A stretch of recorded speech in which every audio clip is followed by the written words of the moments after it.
இந்த வீடியோ ஃபுல்லாக பார்த்தீங்கன்னா different types of solar mounting structure தான் பற்றி பார்க்க போகிறோம். நான் சொல்கிற எல்லா ஸ்ட்ரக்சரும் கேல்வனைஸ்ட் ஸ்ட்ரக்சர் பற்றி தான் பேச போகிறேன். எம்எஸ் பற்றி பேச போகிறதில்ல இந்த வீடியோ ஃபுல்லாகவே. சரிங்களா? உங்களுக்கும் உங்கள் வீட்டுக்கு சோலார் பேனல் போடணும்னா டிஸ்கிரிப்ஷனில் நம்பர் கான்டாக்ட் பண்ணுங்கள். எங்கள் சோலார் இன்ஜினியர்ஸ் உங்கள் வீட்டுக்கு சோலார் பேனல் போட்டுருவாங்க. But only for Chennai. சரிங்களா? இப்போ ஃபஸ்ட்டு பார்க்க போகிறது கேல்வனைஸ்ட் மவுண்டிங் ஸ்ட்ரக்சர். அதில் எலிவேட்டட் ஸ்ட்ரக்சர் வச்சு பார்க்க போகிறோம். இப்போ நம்ம ஃபஸ்ட்டு பார்க்க போகிறது ஜிஐ கேல்வனைஸ்டு ஸ்ட்ரக்சர். அதில் பார்த்தீங்கன்னா எலிவேட்டட் ஸ்ட்ரக்சர்னு சொல்லுவாங்க. இப்போ உங்கள் வீட்டு மாடி வந்து சின்னதாக இருக்குது, எனக்கு வந்து நீங்கள் பேனல்ஸ் 5 கிலோட் இல்லை 8 கிலோட் பேனல் போட்டிங்கன்னா மாடி ஃபுல்லாக ஃபில் ஆகிடும் காரணத்தால் சில பேர் இந்த மாதிரி எலிவேட்டட் ஸ்ட்ரக்சர் கேட்குறாங்க. ஸோ எலிவேட்டட் ஸ்ட்ரக்சரில் என்ன ஒரு அட்வான்டேஜ்னு வச்சுக்கோங்களேன், கீழே நீங்கள் மாடியும் யூஸ் பண்ணிக்கலாம். ஸோ இங்கே கூட கஸ்டமர் நிற்கலாம், இங்கே உட்காரலாம். அதே மாதிரி பார்த்தீங்கன்னா மாடியும் கொஞ்சம் நிறைய ஸ்பேஸ் இருக்குது. ஒருவேளை இது எலிவேட்டட் ஸ்ட்ரக்சராக இல்லாமல் கீழே 3 ஃபீட் ஸ்ட்ரக்சராக போட்டிங்கன்னா, நார்மல் ஸ்ட்ரக்சர் போட்டிங்கன்னா இந்த இடம் ஃபுல்லாக ஆக்குப்பை ஆகிட்ருக்கும். ஸோ அதனால தான் மோஸ்ட்லி சென்னை வாசிகள் எப்பவுமே எலிவேட்டட் ஸ்ட்ரக்சர் போயிடுவாங்க. சரிங்களா? இந்த இதோட சொல்லிடுறேன் பார்த்தீங்கன்னா, இது கேல்வனைஸ்டு பைப்பு 2.25 1.25 பைப்பு. ஸோ ரொம்ப ஸ்ட்ராங்காக இருக்கும். அதே மாதிரி இதில் யூஸ் பண்ணுறது எல்லாமே பார்த்தீங்கன்னா எஸ்எஸ் போல்னு தான் யூஸ் பண்ணுவோம். எம்எஸ் கூட இதில் யூஸ் பண்ண மாட்டோம். எம்எஸ் பட துரு பிடிச்சிரும். இது பார்த்தீங்கன்னா இதுதான் ராஃப்டர். சரிங்களா? பர்லின் ராஃப்டர்னு சொல்லுவாங்க. இது ரொம்ப திக்காக போடணும். ஸோ இது எல்லாமே எதுவுமே துரு பிடிக்காது. சென்னையில் அடிக்கிற வெயிலுக்கு மழைக்கெலாம் பார்த்தீங்கன்னா கொஞ்சோட துரு பிடிக்காது. ஏன்னா நம்ம சென்னை வந்து பீச்சோட பார்டரில் தான் இருக்கும். ஸோ அந்த காற்று பட்டு எம்எஸ் போட்டிங்கன்னா ஃபுல்லாக துரு பிடிச்சிரும்.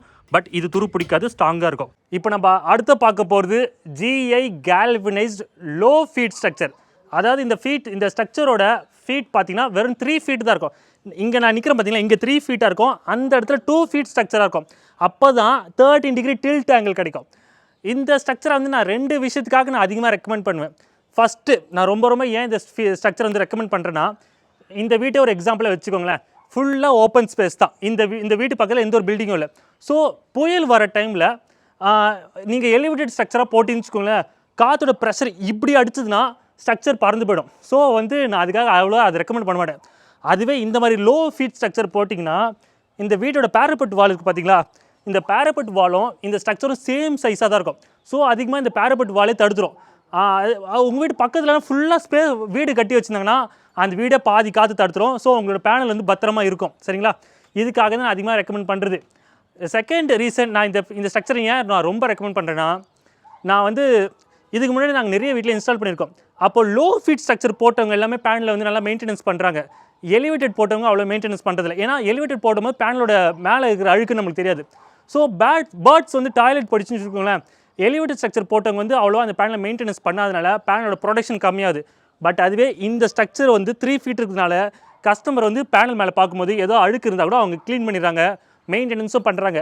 அதனால தான் மோஸ்ட்லி நான் ரெக்கமெண்ட் பண்ணுறது இந்த 3 ஃபீட் ஸ்ட்ரக்சர். உங்கள் வீடு வந்து ரொம்ப பெரிய வீடு, நான் வந்து எனக்கு பரவாயில்ல போடுறத மட்டும் போடுங்க. எங்கள் வீடு வந்து மாடி ரொம்ப சின்னதுன்னா நீங்கள் இந்த ஸ்ட்ரக்சர் போகக்கூடாது, எலிவேட்டட் ஸ்ட்ரக்சர் தான் போகணும் நீங்கள் அதுக்கு. ஏன்னா அப்போ தான் நீங்கள் மாடி ஸ்பேஸ் யூஸ் பண்ணிக்க முடியும். ஸோ இது வந்து ஜிஐ கேல்வனைஸ்டு 3 ஃபீட் ஸ்ட்ரக்சர், அதாவது லோ ஃபீட் ஸ்ட்ரக்சர்னு சொல்லுவாங்க. இப்போ நம்ம தேர்ட் பாயிண்ட் எது பார்க்க போகிறோம்னா, லாங் ரெயில் ஸ்ட்ரக்சர். அதாவது உங்கள் வீட்டில் வந்து ஜேஎஸ்டபிள்யூ ஷீட்டு போட்டிருக்கீங்கன்னா அங்கே வந்து இது மாதிரி வந்து லாங் ரெயில் ஸ்ட்ரக்சர் தான் போடணும். ஸோ இது இங்கே வந்து கேல்வனைஸ்டு போடக்கூடாது, இது வந்து அலுமினியம் துரு பிடிக்காது. ஸோ இந்த மாதிரி இது ரெயில் ஸ்ட்ரக்சர் தண்டவாளம் மாதிரி போகும். எப்பவுமே லாங் ரெயில் தான் போடணும் தவிர ஷார்ட் ரெயில் போடக்கூடாது, ரெக்கமெண்டட் இல்லை. ஷார்ட் ரெயில் போட்டிங்கன்னா பேனல் வந்து லைட்டாக பெண்ட் ஆகும். லாங் ரெயில் போடும்போது இங்கே ஒரு சப்போர்ட் அங்கே ஒரு சப்போர்ட் இருக்கிறதுனால உங்களுக்கு வந்து அந்த பேனல் பெண்ட் ஆகிறது தெரியாது. அதே மாதிரி இன்னொரு பாயிண்ட் சொல்லித்தரேன், லாங் ரெயில் போடும்போது ஷீட்டாக போடுங்க, ஷீட்டுக்கு அப்படியே ஆப்போசிட் சைடாக போடாதீங்க. ஸோ இந்த வீட்டுக்கு பார்த்தீங்கன்னா இந்த சைடு ஃபுல்லாக லாங் ரெயில் தான் போட்டிருக்கோம், அங்கே ஃபுல்லாக லாங் ரெயில். இந்த சிலிக்கான் ஜெல் இருக்குது பார்த்தீங்களா, இதை வச்சு தான் இதை நீங்கள் இன்ஸ்டால் பண்ணணும். இல்லைனா மழை தண்ணி படும்போது இதுக்குள்ளே தண்ணி போயிடும். அப்படி போகக்கூடாதுன்னா சிலிக்கான் ஜெல் யூஸ் பண்ணி இங்கே ரப்பர் இருக்கும், அது இன்ஸ்டால் பண்ணிட்டு அதுக்கப்புறமா லாங் ரெயில் வைங்க. எப்பயுமே ஒரு ப்ராஜெக்டில் லாங் ரெயில் தான் பெஸ்ட். ஏன்னு வச்சுக்கோங்களேன், ஷார்ட் ரெயில் மட்டும் போடாதீங்க. ஷார்ட் ரெயில் போடும்போது இந்த மாதிரி பேனல் வந்து பார்த்திங்கன்னா ஈஸியாக உட்காந்துரும். அது உட்கரக்கூடாதுன்னா லாங் ரெயில் தான் போடணும். ஸோ உங்கள் வீட்டில் ஜேஎஸ்டபிள்யூ ஷீட் போட்டிருக்காங்கன்னா அலுமினியம் லாங் ரெயில் ஸ்ட்ரக்சர் போட்டுட்டு சோலார் பேனல் இன்ஸ்டால் பண்ணுங்கள். அவ்வளோதாங்க இந்த வீடியோ. உங்கள் வீட்டுக்கு இதே மாதிரி சோலார் பேனல் போகணுன்னா டிஸ்கிரிப்ஷன் நம்பரை கான்டாக்ட் பண்ணுங்கள். எங்கள் சோலார் இன்ஜினியர்ஸ் உங்கள் வீட்டுக்கு இதே மாதிரி சோலார் பேனல் போட்டு தருவாங்க. Meeting next video. தேங்க்யூ, பாய்ங்க.